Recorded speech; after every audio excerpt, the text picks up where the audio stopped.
आज प्रदेश में जो कानून व्यवस्था बनी हुई है, हर आदमी असुरक्षित है।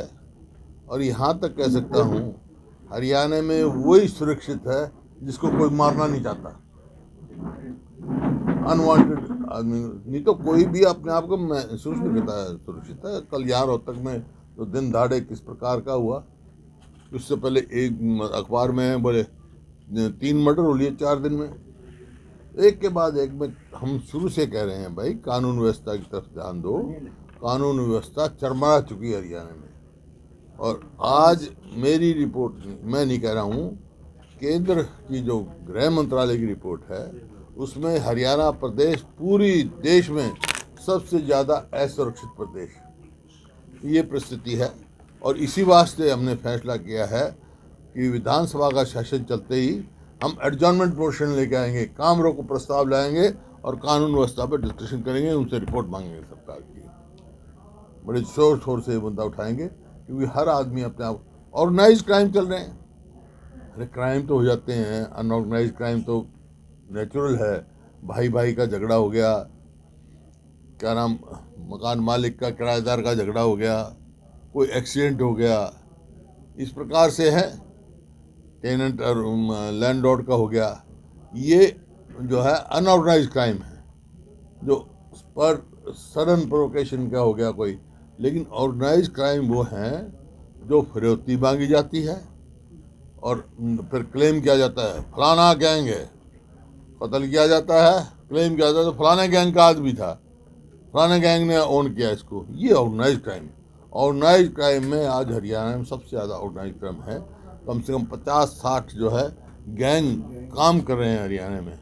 तो उनका सफाया नहीं होगा, उनको उनसे छुटकारा नहीं मिला जाएगा, उनको उनका डर नहीं होगा। इसका मतलब किसी को डर खौफ रहा ही नहीं। किसी को सरकार, ऐसा प्रतीत होता है सरकार नाम की चीज़ कोई नहीं। हर आदमी अपने आप में सुरक्षित महसूस है, फ्री फॉर ऑल हो रहा है। जो जिसकी मर्जी फिरौती मांगे, जो जिसके ऊपर क्राइम करे, कोई वो नहीं। तो ये बड़ी स्थिति गंभीर है और इसके हम पूरे जोर शोर से विधानसभा में उठाएंगे और जरूरत पड़ी तो हम जगह जगह प्रदर्शन भी करेंगे। सरकार तो ये कह रही है कि जिस तरह से विदेशों में बैठे बदमाश हैं, गैंग जो चला रहे थे उनको डिपोर्ट करके लेके आ रहे हैं, क्राइम ग्राफ है वो कम हुआ है। सरकार ये कह रही है कि जो विदेशों में बैठे गैंगस्टर हैं उनको डिपोर्ट करके हम गिरफ्तार कर रहे हैं और पहले के मुकाबले में जो क्राइम कम हुआ है। कम हुआ? कहाँ हुआ कम? कल रोहतक में क्या हुआ? आप किसी डॉक्टर से पूछो, क्राइम कम ही लग रहा है। डरते बेचारे डॉक्टर रंगदारी दे देते हैं, व्यापारी रंगदारी दे रहा है, यूं कम लग रहा है। रिपोर्ट दर्ज नहीं कराते। मतलब डर का माहौल पूरे हरियाणा में है। अब आपके सामने कल हुआ ना दिन दहाड़े, जहाँ आईजी के दफ्तर के सामने, आईजी के रेजिडेंस उसके पास ही जहाँ सुरक्षा कर्मचारी बैठे थे, वहाँ ऐसा हुआ है। तो फिर कौन सुरक्षित है भाई इस प्रदेश में? ये बताओ, क्राइम कैसे कम हो गया? ये बताओ हमारे को। सरकार के कंट्रोल में नहीं है या फिर अफसरशाही पर कंट्रोल? विफल सरकार है, विफल सरकार है। क्राइम था यहाँ 2005 में, कांग्रेस के सरकार आने से पहले यहाँ भी था। जेल से चलते थे क्राइम। कैसे गए भाई, कहाँ गए वो सारे? अब कहाँ न जाए? फिर आगे वो गैंगस्टर्स फिरौती मांगते हैं, उठते हैं। व्यापारी है, इंडस्ट्री पलायन कर रही है इस वजह से, इन्वेस्टमेंट नहीं आ रही। जिस पर जो प्रदेश पहले सबसे प्रति व्यक्ति आय और निवेश में सबसे नंबर 1 था, आज फिसल गया, आर्थिक तौर पर भी फिसल गया।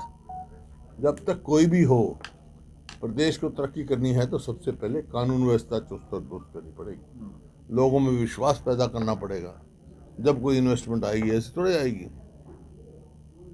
क्या लगता है सर, प्रदेश में जिस तरह से गैंगस्टर एक के बाद एक वारदातों को अंजाम दे रहे हैं, उसको लेकर जो सरकार आए दिन इनकाउंटर कर रही है, वो दावा करके इनकाउंटर कर रहे हैं, ये समझ से बाहर है। क्या दावे करे तो फिर क्यों नहीं क्राइम कम हो रहा है? कौन सा गैंगस्टर पकड़ा इन्होंने? नाम बताएं। इनकाउंटर कितने हुए? नहीं, गैंगस्टर कौन सा पकड़ा है ये बताएं। कभी कोई बिश्नोई के नाम से, कभी कोई भाऊ के नाम से, कौन सा पकड़ लिया भाई? यही सुन रहे हैं हम तो। असलियत क्या है? असलियत ये है लोगों को डर और खौफ ही नहीं है इस सरकार का, जो होना चाहिए। सरकार का संरक्षण प्राप्त है। कमजोर सरकार है, सरकार कमजोर है, सरकार वीक है, चुस्त और दुरुस्त नहीं है। सर जो जेलों में बैठे हैं गैंगस्टर, उनको पकड़ा हुआ है, वो गैंग जेल से ही चला रहे हैं। क्या पता वे दूसरे लोग भी कर रहे होंगे। 2005 से पहले यहाँ चल रहा था ना, चल रहा था नहीं चल रहा था रोहतक जेल से। हाँ, हाँ। 2 लाख पेंशन का मुद्दा आप लोग। हमारा मतलब ये है कि कानून व्यवस्था को चुस्त दुरुस्त करो। इसके बड़ा भारी रोष है लोगों में, बड़ा भारी डर का माहौल प्रदेश के लोगों में है भाई। अब ये भी दोहरा वो है। 5 दिन पहले बयान आता है मुख्यमंत्री जी, हमने किसी की पेंशन नहीं काटी। अब कह रहे हैं हम 70,000 रेस्टोर करेंगे। कौन सी बात ठीक है भाई? रेस्टोर क्यों करी? काटी नहीं तो रेस्टोर क्यों करी? पेंशन तो बहुत कटी है। ये जो परिवार पहचान पत्र है ना, उसकी आड़ में फैमिली आईडी की उसमें बहुत लाखों लोगों की पेंशन कटी है और लाखों लोगों का राशन कार्ड कटा है, जो कि चुनाव से पहले इन्होंने बनाया था। एक किस्म से वो वोट चोरी है। अब मैं नहीं कह रहा हूँ, ये केंद्र का जो मंत्री है उसका पार्लियामेंट में जवाब है ये कि हरियाणा में पूरे देश में सबसे ज़्यादा राशन कार्ड कटे हैं, तो हरियाणा में कटे हैं 14 लाख के करीब। उसके बाद और कट गए 70,000। अरे अकेले अम्बाला जिला, छोटा सा जिला है, वहाँ 54,000 राशन कार्ड कटे हैं अकेले बनाए गलत है चुनाव के लिए, तो चुनाव में फायदा लेने के लिए बनाया गया था। और क्या? और वोट चोरी क्या होती है? यही होती है भाई। मेरा सवाल यही है, चुनाव से पहले बनाए क्यों, अब चुनाव के बाद काटे क्यों? काटे क्यों? सरकार की नीयत और मंशा वो ठीक नहीं है। काटे क्यों?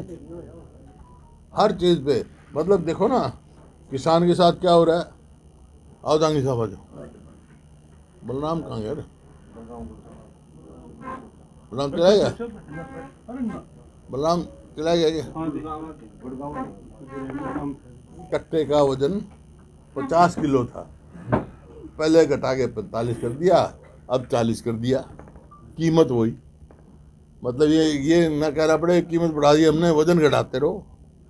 50 से 40 किलो कर दिया, पहले 45 किया, अब 40 कर दिया। इसी प्रकार से ना एमएसपी पूरी मिलती है। मैंने कई बार सवाल पूछ लिया कि बार बार बयान आते हैं कि हम हरियाणा में 24 फसलों पे एमएसपी दे रहे हैं। बस 24 फसलों का नाम बता दो मेरे, कौन सी हरियाणा में कौन सी 24 फसल होती है भाई? तुम सब रे बहुत सीनियर पत्रकार हो हैं, ये बैठा हमारा अकाली दल बैठा हैं, ये बैठा, बता 24 फसल तू नाम बता दे भाई, रोज लिखा है खबर, बताओ। बता भाई, थोड़िया जी बताओ हैं, बता दो 24 फसलों का नाम। फिर ये लिखते क्यों नहीं तुम? 24 फसल होती नहीं हरियाणा में, क्यों झूठ बका रहे लोगों को? ये है बात। सर जिस तरह से या तो आप बता दो बस 24 फसल ये होती हैं, या ये आप लिख दो कि 24, ये झूठ बका रहे हैं हरियाणा के लोगों को। 24 फसल होती नहीं हरियाणा में, यह नाम बता दो 24 फसलों का।